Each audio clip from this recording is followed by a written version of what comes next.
Hey everybody, welcome back into the Frogs Up TCU Sports podcast, recording here Sunday, November 26th. I'm Russ Hodges, that is Anthony North. We appreciate y'all joining us this evening. Happy belated Thanksgiving, Black Friday. Hopefully you got all your shopping done, early Christmas shopping. Hope you all had a great Thanksgiving. I stuffed myself with turkey and rolls and potatoes and all the basics that Thanksgiving has to offer. I'm a kind of a basic eater. I don't get all too creative with my Thanksgiving meal, but had a good time with the family watching football and stuffing myself for as much as I could handle. And then Black Friday, got some shopping done, got a few Christmas items as well. So, Anthony, I'm sure with your little ones, you probably got a little bit of a head start on your shopping as well. So, hopefully, y'all had a great holiday. And we have a full slate of content this evening. We'll talk football, we'll talk basketball, and volleyball as well. Yeah, man, it was a good holiday weekend. Got down to Austin, my wife's family and extended family down there. So a lot of time with family and got to see all the cousins and aunts and uncles and nieces and nephews and everything. So that was terrific. And yeah, my kids got to all run around with all of them and have a good time, have big giant meals, and yeah, eat way too much food and watch some terrible TCU football, but other than that, no, it was a really nice time. And yeah, excited. It's the holiday season, so it's all going to happen really fast here. But it's kind of nice. This TCU football season comes to a close. Get to turn our sights towards the fun of basketball season now. So excited for that as well. Absolutely. And just a quick little rundown here of what we have coming up this evening. We will talk about the TCU football game in Norman on Black Friday, the 2023 football season coming to a close. TCU losing 69-45. Oklahoma putting up a nice score against the Frogs as the season comes to a close. We will talk about that game. We have men's and women's basketball items to talk about this evening. The women's team going to Florida, winning the St. Pete Showcase with wins over UTEP and Nebraska. The men's team picking up another non-conference win over Alcorn State, which feels like forever ago. The game was on Tuesday, TCU moving to 5-0. And we'll conclude the episode this evening with a little bit of TCU volleyball, the Horned Frogs qualifying for the NCAA tournament as an at-large team for the second consecutive season. So let's waste no more time and get into it. This episode is brought to y'all by our friends at Charlie Hustle Clothing Company. Charlie Hustle, vintage made fresh. Go to charliehustle.com now. Get your TCU Horned Frog swag, t-shirts, sweaters, hoodies. Use the promo code FROGSOWAR. Get 15% off all your TCU items. We also have a promo code exclusive through our partnership with the 1012 Network that gets you 15% off any items at charliehustle.com. That promo code is 101215, TEN1215. Again, that's charliehustle.com.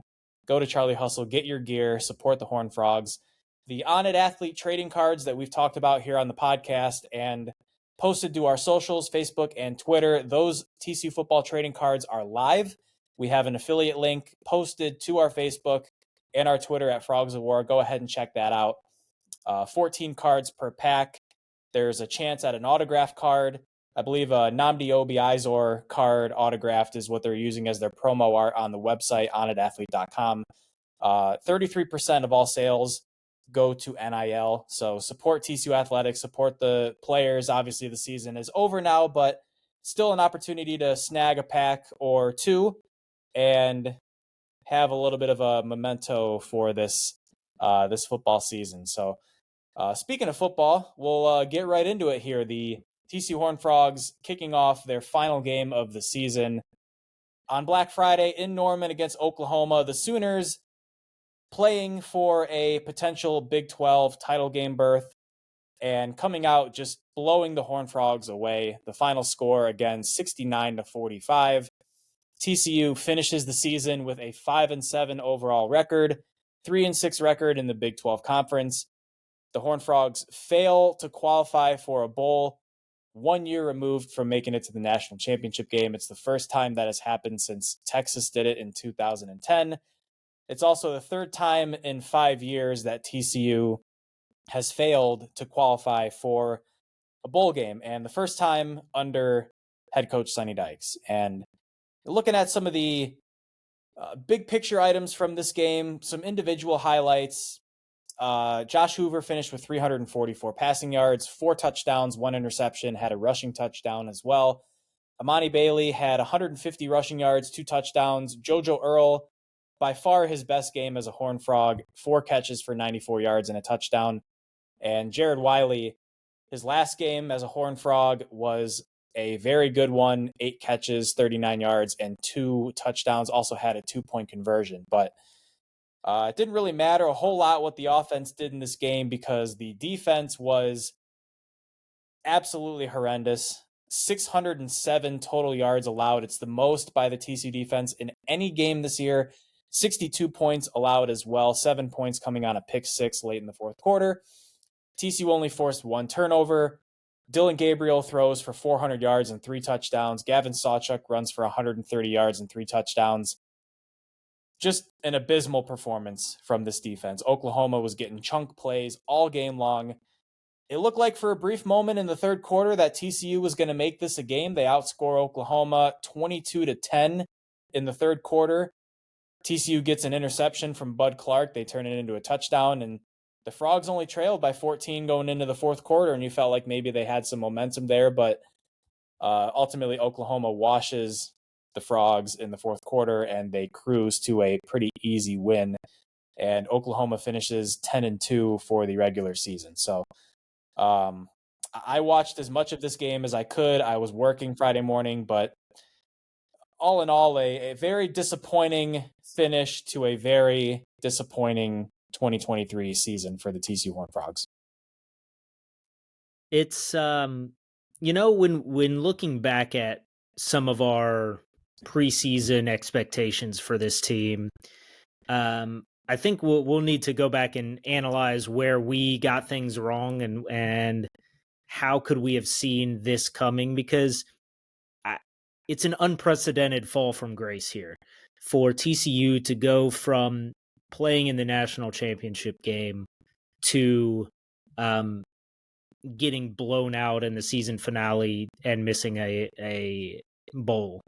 It's, the roster turnover was part of it.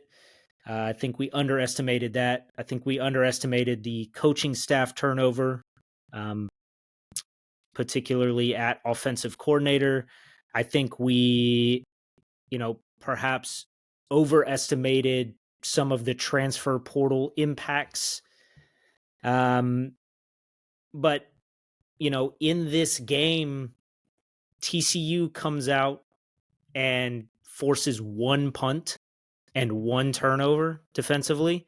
It's as bad a defensive performance as TCU has maybe ever put on display. Certainly, I think there's games against Texas Tech that Texas Tech put up a bunch of points on the Frogs before, but that second quarter was reminiscent of the Kansas State game, where it was just like, man, I don't know if these guys have given up or if they're just not good enough or if they're getting out schemed or what. But Oklahoma was able to get whatever it wanted and was just waltzing into the end zone over and over and over and over. As bad as, the West Virginia game had a terrible offensive quarter where they had something like 3 total yards. This was as bad a defensive quarter as you can have. I mean, giving up 4 touchdowns in a quarter, long drives, and it's terrible football. So, yeah, I think we will probably hear shortly on this podcast have conversations about what this means for the future. I think it will mean quite bad things for everyone associated with this defense. Just because, this is going to be the lasting memory, just as the lasting memory after last season is giving up 60 plus to Georgia. Here you are giving up 60 plus to Oklahoma. And if what you're going to say is that you play on the field with the big dogs, clearly you're not playing on the field with the big dogs here, at least in your last 2 final games of the season. And really, it's been that way for much of the season for TCU. I mean, opening with giving up 500 plus passing yards to a Colorado team that would go on to win 4 games on the season.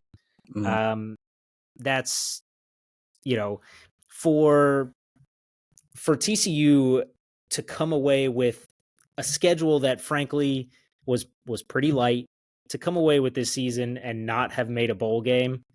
It's really disappointing. And I think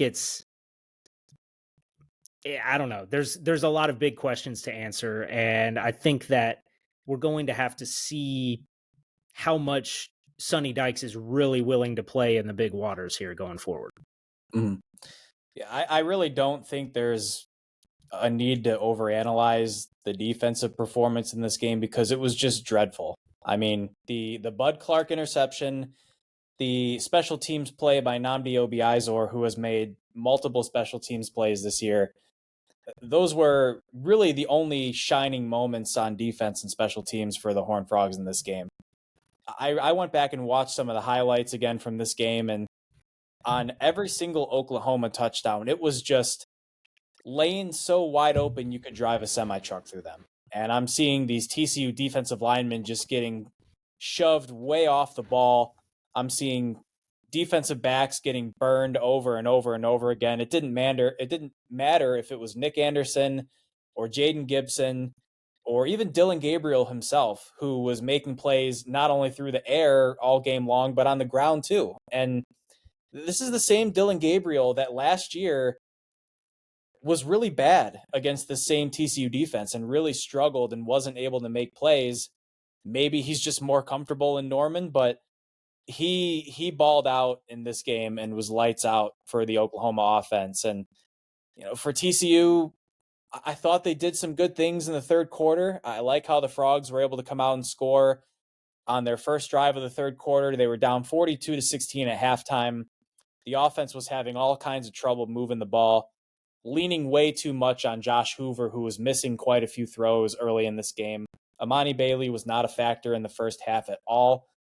But in the second half, I thought TCU started to get Emani Bailey more involved, and the offense was much better for it. You score a touchdown on your first drive of the third quarter, you get the interception, you score another touchdown. Again, TCU outscored Oklahoma 22-10 in the third quarter, and it looked like TCU might be able to make this a game. I think it was 52-38 going into the fourth quarter, but Oklahoma comes right down the field after that and gets a field goal and a touchdown. This defense just could not generate any stops whatsoever. And it's the third time this year that TCU's defense has given up over 500 yards in a game. And I just don't see. I think this had to be Joe Gillespie's last game as the defensive coordinator for TCU. I hate to call for someone's job. I don't want people to get fired, but I don't know how he can come back and continue to lead this defense after what we saw this year. And, I want to try and wait before we get into a lot of big picture stuff, but I'm just looking at some of these players, from an individual perspective. And you lost Trey Tomlinson, you lost Dylan Horton, you lost D Winters. Those were big difference makers from last season, but some of the guys that you really needed to take big steps forward this year just didn't do it. Mark Perry didn't do it. Bud Clark didn't do it. Jamoy Hodge didn't do it. Tyman Mitchell, I think, had 3.5 sacks last year. He had 0 sacks this year. Caleb Fox really didn't take much of a step forward. I think there were a couple of players that did. I thought Dominic Williams had a nice season. I thought Nnamdi Obiizor really took a big step forward. And I like what I saw from Shadrack Banks. But outside of that, your guys that you really needed to step up, your veteran guys, either regressed or plateaued. And when you're bringing back most of your starters from a national championship team in the second year of a new scheme, you're supposed to see growth and improvement. You're not supposed to see stagnation and regression. And to conclude the season with this kind of defensive performance after a season filled with bad defensive performances, can't see a scenario where Joe Gillespie is back as the defensive coordinator next year. Yeah, I mean, if we're going to go ahead and have that big picture conversation, I agree with you. I mean, I think that it would be very difficult to begin next season with this entire coaching staff intact, particularly on the defensive side. And I think it starts with the coordinator in that it just wasn't working. I mean, if the theory is that you're dump and chase or whatever, that you're pushing things to go to a particular place and then somebody cleans it up.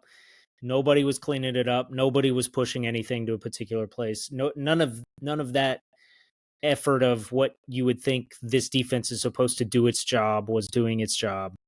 The bend but don't break aspect of it was just fully broken. It was breaking over and over again. So, yeah, I think that maybe it's a case of some of the parts just doesn't work together. The offense along with the defense, that it doesn't work in harmony the way that it did last season. I think there's some of that, but in this game in particular, it was the defense just completely getting schooled. And it may be that Oklahoma is just an elite program this season, and they have taken a step forward in their second year under Brent Venables. And Jeff Lebby is now off to Mississippi State to become the head coach there. So that offense in its second season, maybe that's taken a big leap forward. And maybe we're underestimating how good the Sooners really are relative to where they were last season. But the defense did a few good things here. I will say it ended up not mattering much to the outcome of the game, but the forced fumble called an incompletion on the field is just an absolute killer. I mean, like a 14-point swing type situation where the Oklahoma receivers coming across the middle, maybe 20 yards down the field, catches the ball, takes 2 steps, gets popped. The ball flies out. TCU jumps on it. TCU recovers it. They blow it dead, whistle it incomplete. Referees don't stop the game to review it. TCU's sideline doesn't stop the game to review it. And 2 plays later, Oklahoma's in the end zone. It's a huge momentum play, and it was early enough in the game that the game was still enough in doubt that you could say it was a big moment that swung things, where the TCU defense was doing okay early in this game. I think part of the problem that this year had that maybe last year didn't was the ability to just get off the field. They were setting up these 3rd and longs, or forcing 4th downs that the opposition was just able to pick up. Again, starting from that first game of the season, Colorado was picking up 3rd and 12s, 3rd and 14s. Here in this game, I mean, probably the moment that really ended the game, that was the backbreaker, was Dylan Gabriel picking up a 4th and 1 on the run, where it is just, you're getting outcoached. It's not one where it's the dudes. It's not one where you line them up and who pushes who harder. It's just the scheme beat the scheme. And, you've got secondary defensive backs sprinting away from the play because that's what their defensive assignment is on that play. And, Gabriel ends up picking up 40 yards. They go on to score and the game's over. You get that stop there and maybe you're in a different spot. So, I don't want to say it was all bad. So there were moments there. And I think that it's a snowball of when you don't get that third down stop, when you don't get the fourth down stop, when you don't get the turnover, just like in the Texas game, when the turnover that you do get is turned right back over, those moments accumulate to the point where it can't sustain. So I think it's unfortunate, but and I don't know that it is 100% the scheme. You know, a lot of TCU fans are just going to kick and scream about 3-down linemen this and the 3-3-5 and bring back Gary Patterson. He says he wants to coach again. Why doesn't he just come back and coach this defense? That's not going to happen, guys. You can probably stop dreaming about that. He'll probably be a head coach in somewhere, Houston or El Paso or New Mexico or somewhere. He'll be somewhere else. So stop with that daydream. But I think that it's possible that that Sonny Dykes, if he does make a move here, continues with someone who brings a 3-3-5 scheme in. So TCU fans, you're probably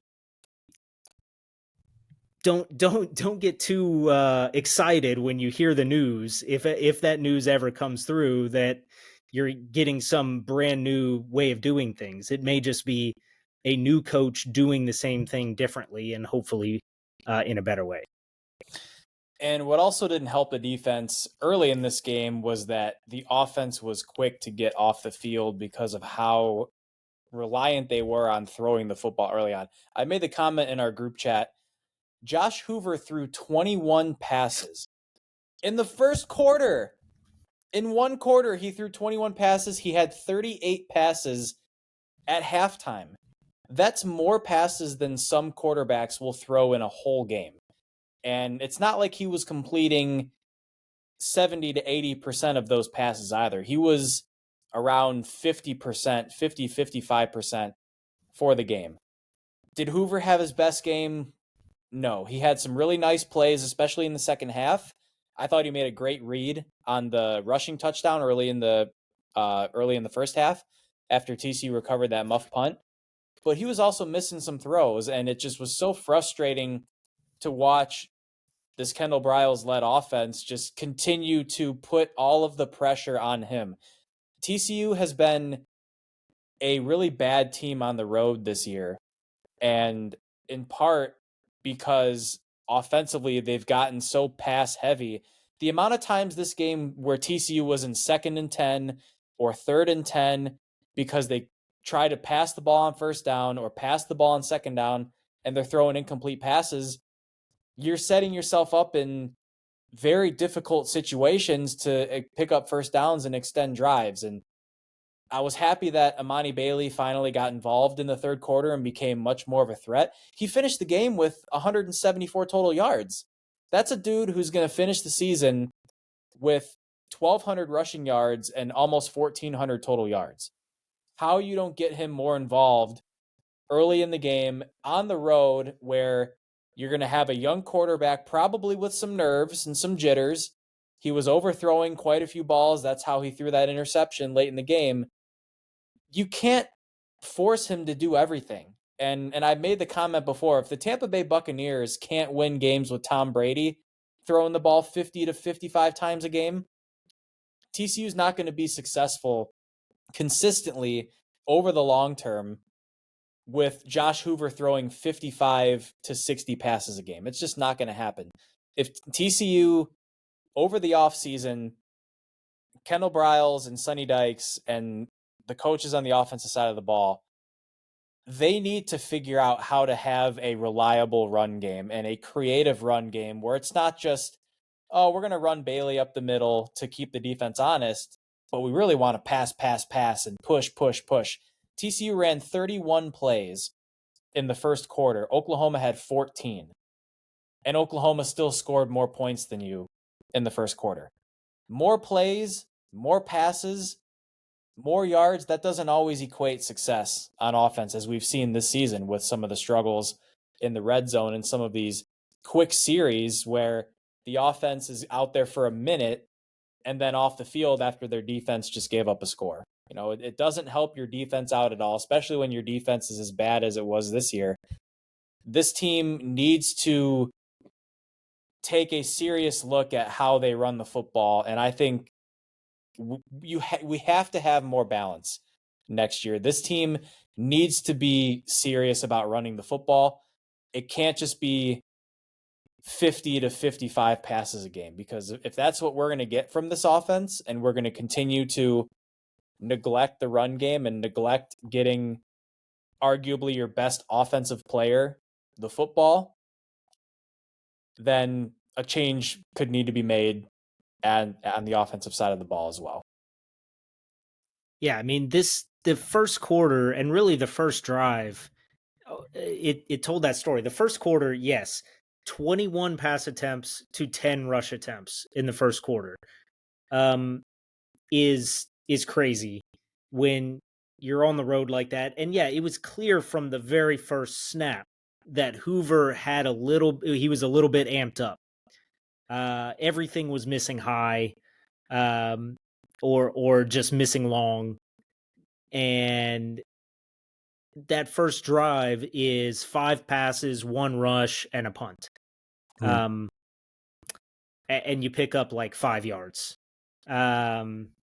It just, man, I agree with you that, and I think we've talked about this before, that it's the kind of thing that if you go back and look at Max Duggan 2019, 2020, 2021, like that was the kind of thing you would see out of Max Duggan, of like, man, he's overthrowing these guys. He's getting too amped up. He's, certainly the offense was never put on his shoulders like this, where he's throwing that quantity of passes. Correct.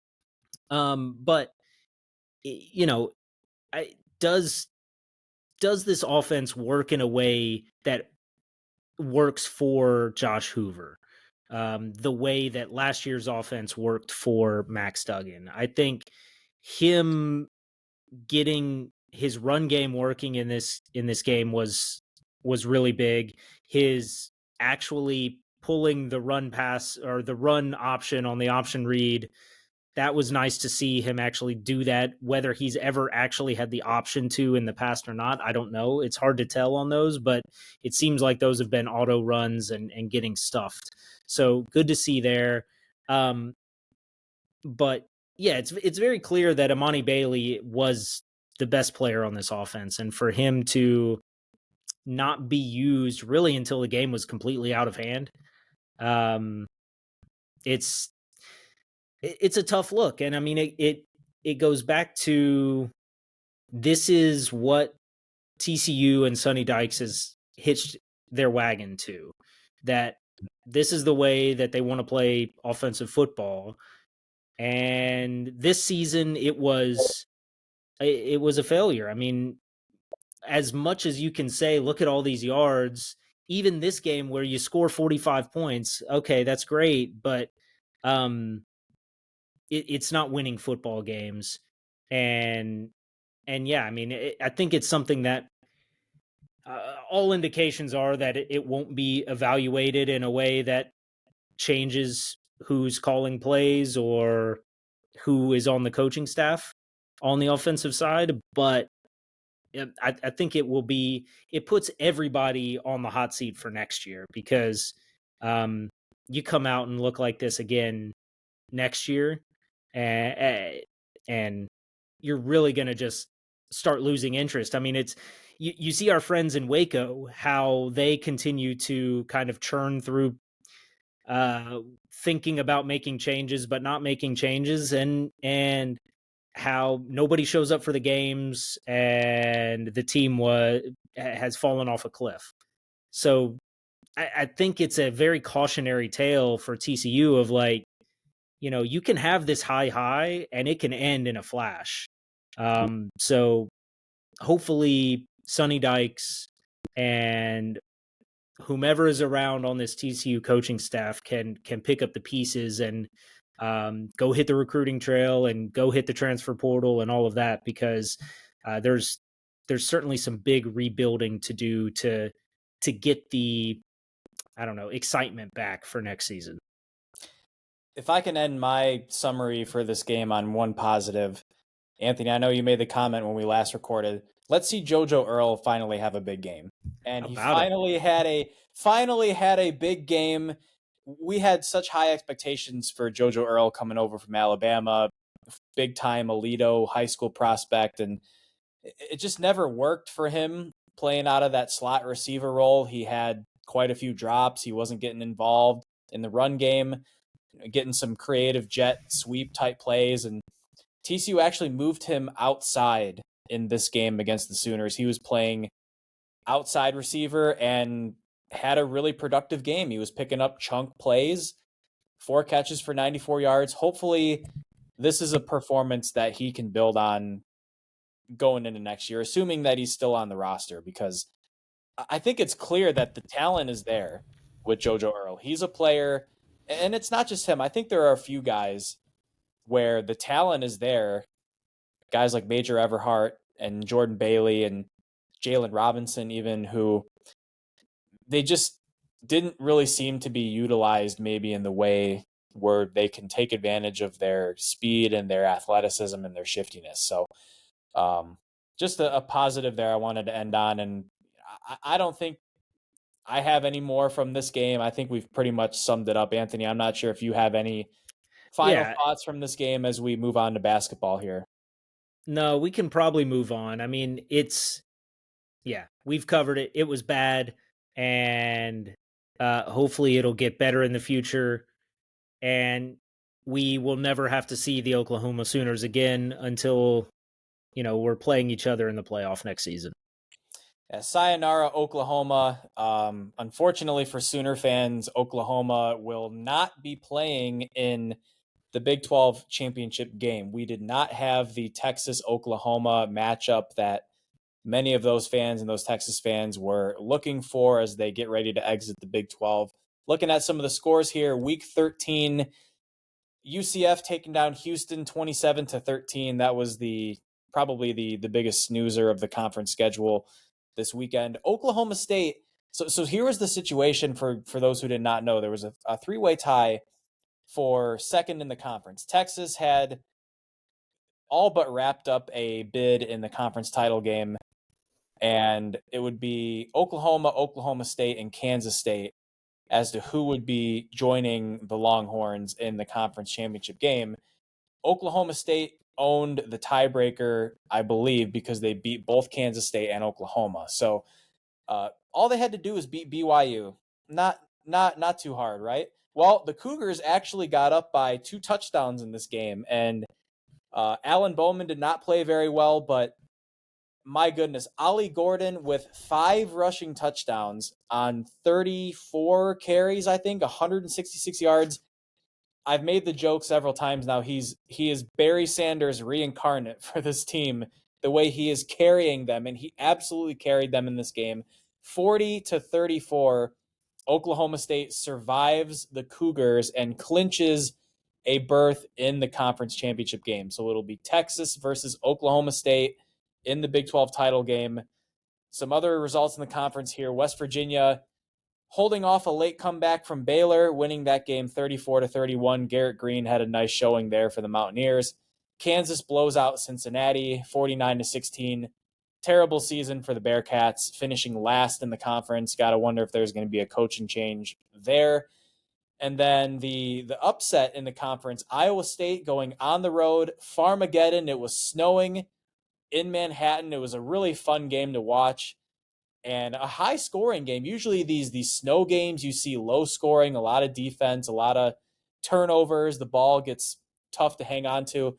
This turned into a shootout, and Iowa State pulls off the upset 42-35.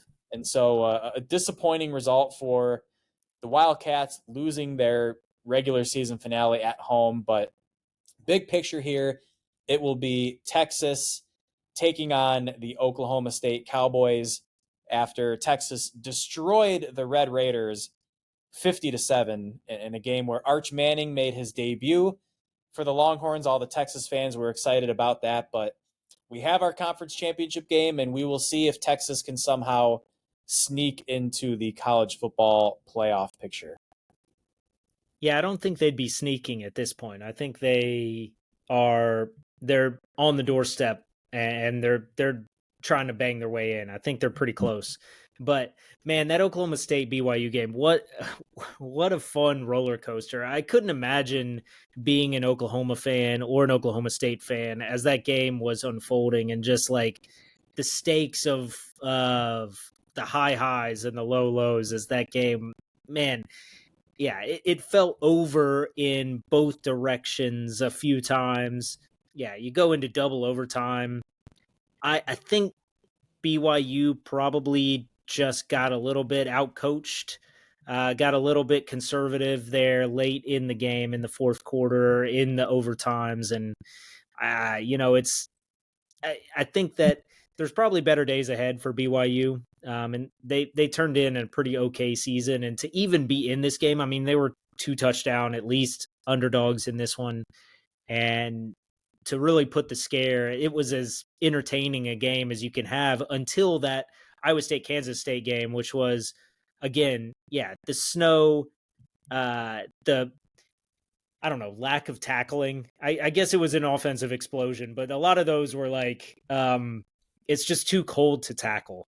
It looks like both of those games, actually, it looked pretty miserable if you're a fan at the stadiums. I don't know. Maybe I'm just I'm here in Texas and I'm a sissy about that kind of thing, but like, I don't really want to be outside for like 30 degrees and raining and snowy, and I don't know. But really fun games. And it's, for that Iowa State Kansas State game to kind of not have stakes because the Texas win on Friday, and then certainly after the Oklahoma State win earlier, it didn't matter for the Big 12 race. But the Farmageddon game, and everybody's all excited about it because it's not one of the protected rivalries. So I think each one of those is now going to have a little more meaning to show how much it matters to everyone that the Big 12 needs to get its act in order to keep that as a protected rivalry going forward. But, I think the boring games on this one, well, not really. I guess the West Virginia Baylor ended up pretty interesting because there was quite a bit of ineptitude there. But I think what is interesting about this conference now in the going forward is how many of these coaches are going to be coaching for their team, the same team next year. We already know Houston has fired Dana Holgerson. So there's one seat that is certain to be vacant. We have understanding that Baylor is not firing Dave Aranda and that they are going to run it back and try to throw some money at the NIL problem and have another staff turnover for like the third time in 4 seasons. But I think on the flip side of the, firing for non-performance is how many of these coaches are now going to move on to other jobs that open. I think Lance Leipold at Kansas, Kleiman at Kansas State, Matt Campbell from Iowa State, all probably should be on everyone's big board for dream coaches for a lot of these jobs. It looks like, so Michigan State has now filled with Oregon State's head coach. Texas A&M has been filled and then unfilled and then filled again. Now, I guess Duke's coach is now there. So I don't know that any of those guys are going to leave to go to Duke. I couldn't imagine they perceive Duke to be a better job.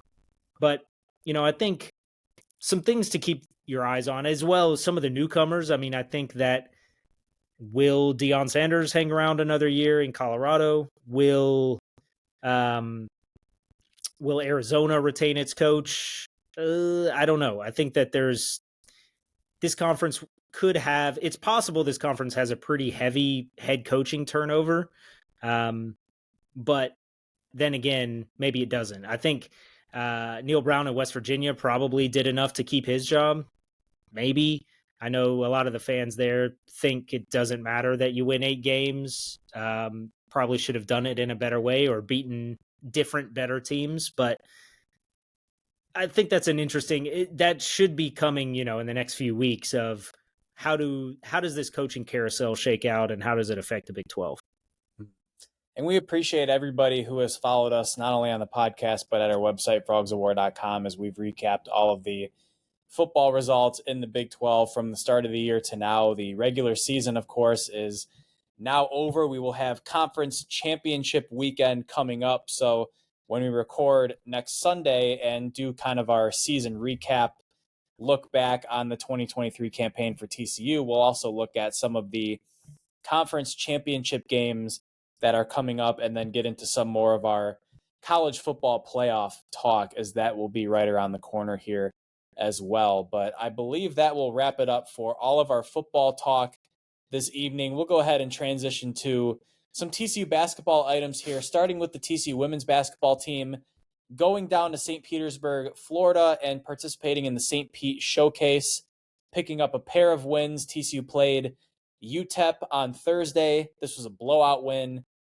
TCU controlled the game from the start and ran over the Miners. Final score of 85-56. Madison Connor was terrific in this one, was nearly flawless shooting the basketball, finished with a team-high 28 points. Sedona Prince had another double-digit scoring game as well. Una Jovanovic, the transfer from Cal State Fullerton, had by far her best performance in a TCU uniform, one of the 5 new starters for this team. She had 15 points, which was a season high for her, as TCU improved to 6-0 with that win over UTEP on Thursday, and then rolled into the championship game against Nebraska on Saturday. And this is a game where, much like most of TCU's non-conference games, the Frogs came out and just rolled in the first half. TCU had a huge lead, outscored Nebraska by quite a bit in the second quarter, struggled in the third quarter, though. TCU gave up 31 points to the Cornhuskers in the third quarter alone, and a large double-digit lead quickly became a single-digit lead in the fourth quarter, but TCU did enough offensively in this game to defeat the Cornhuskers 88-81 and bring home the St. Pete Showcase Championship, and more importantly, improve to 7-0 on the season, which is a historic achievement for this women's basketball program under new head coach Mark Campbell. Looking at this non-conference schedule too, looking at some of these games that are coming up. I mean, you got Lamar coming up, you've got Mount St. Mary's, a couple other really small schools. I think this team legitimately has a chance to go 13-0 in non-conference play. I really would not be surprised with the way these starters have come together and played. Sedona Prince and Madison Connor especially have just been so consistent from the first game of the season to where they are now. And if they can get games like Agnes Emma Anopu, the Stanford transfer, had her best game of the season against Nebraska, 26 points in that one, a really good shooting performance from her. If they can continue to get performances like these, and also Aaliyah Robertson, who's been really good off the bench shooting the ball, TCU could go into Big 12 play with a perfect record. Yeah, and TCU, I think we have looked at these games that TCU has won and thought, well, they're just playing poor competition, or they're overpowering these teams. I think first, in the case of Nebraska, that's a power conference team. That's a team that last season was top 40 in the RPI. That is or in the NCAA net. So a step up in competition there. So that's a big win. But really, TCU sits at number 24 in RPI right now, and it's too early for RPI to really matter. But I think that we're starting to get enough of a sample that that having an acceptable RPI is good. The other piece of it is TCU's strength of schedule sits at number 109 overall in that RPI rating.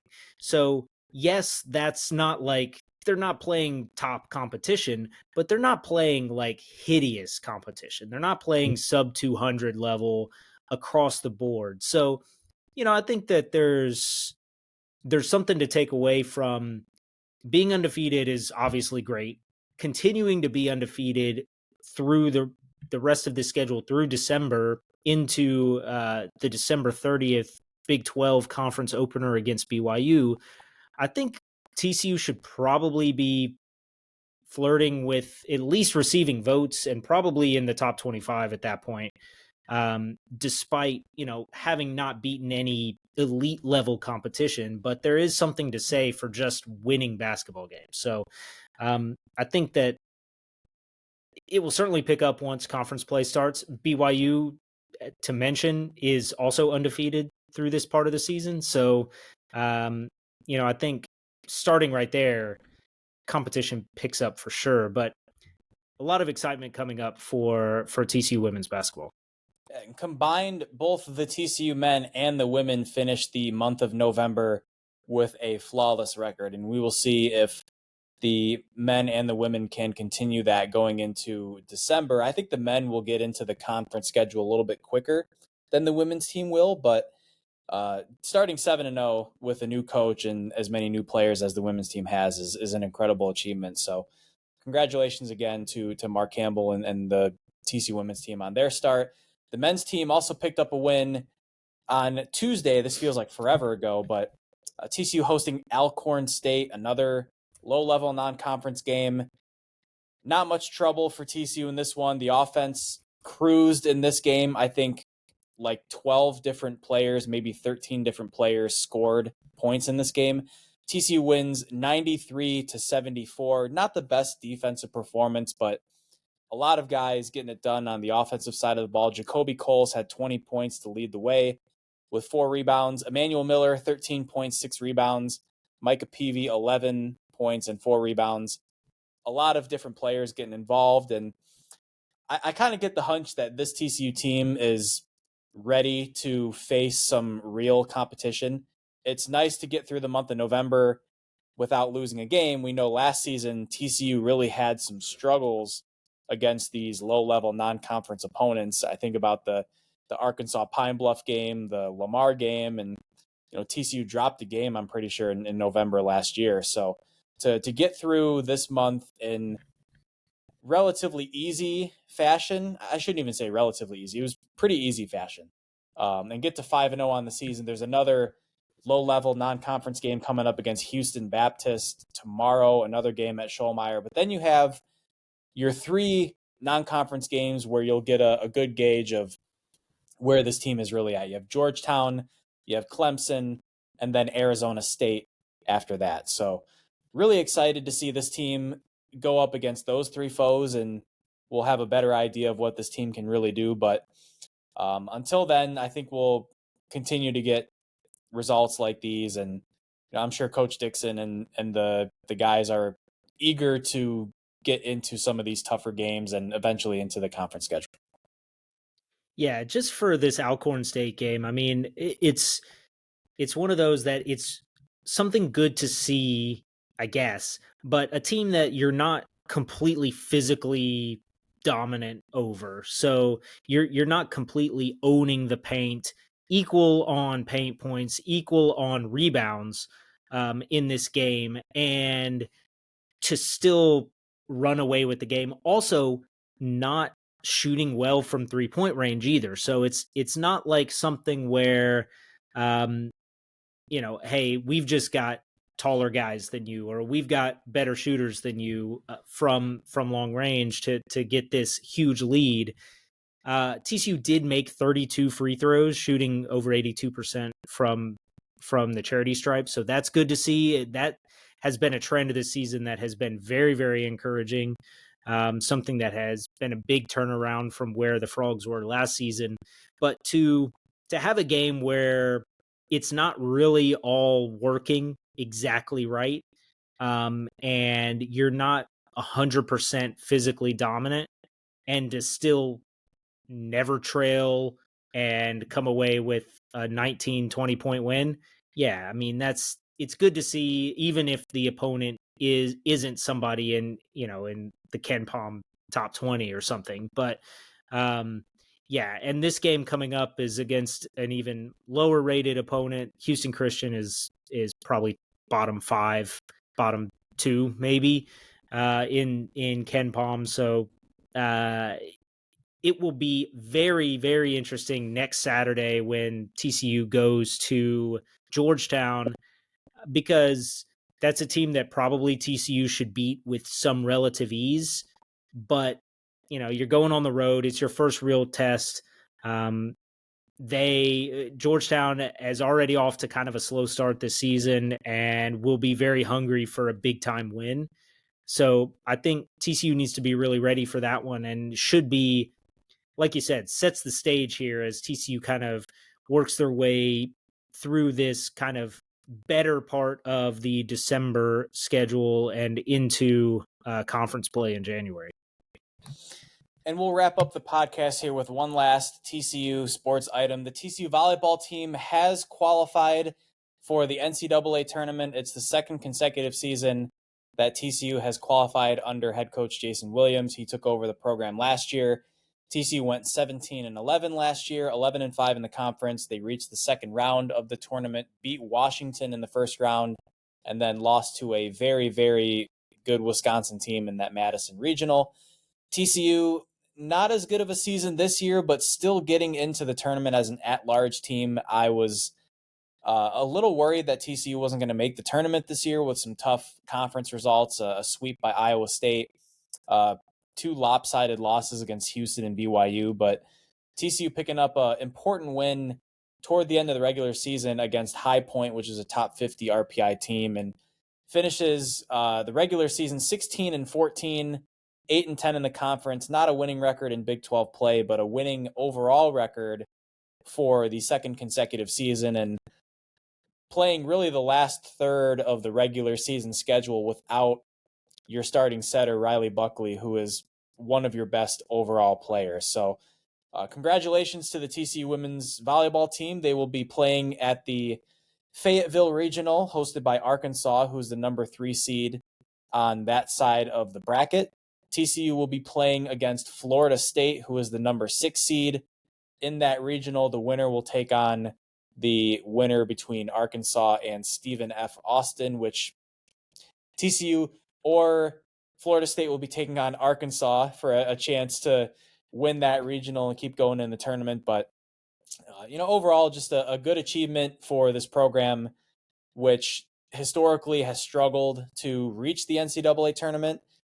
To make the tournament in back-to-back seasons is a big accomplishment, and it'll be nice for some of these players like Audrey Knowles and Julia Adams and Taylor Raiola, who have been around for quite a few years now, to be able to conclude their careers in the NCAA tournament.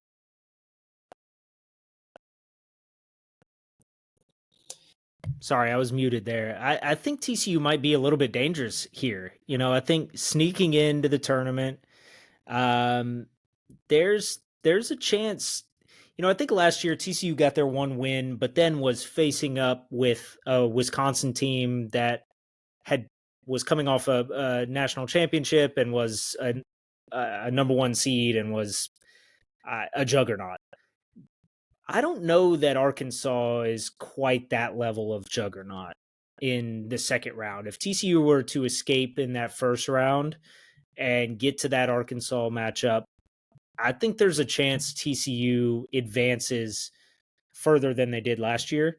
I guess we'll see how healthy TCU is, but and really the season finale wasn't all that great for TCU, but the way they played in that High Point game, and whatever you want to say about High Point, I mean, like you said, it's a top 50 RPI team. That's a team that went undefeated in its conference play to sweep through its conference and make this tournament. That's a good win. If they play to that level, it could make for a pretty interesting tournament. So I'm looking forward to it. Mm-hmm. And with that, we will go ahead and wrap up our episode for this evening. We appreciate all of you continuing to listen in here on the Frogs Up TCU Sports Podcast. And we hope that you continue to not only listen in here, but continue to read our work that we are putting online at frogsawar.com.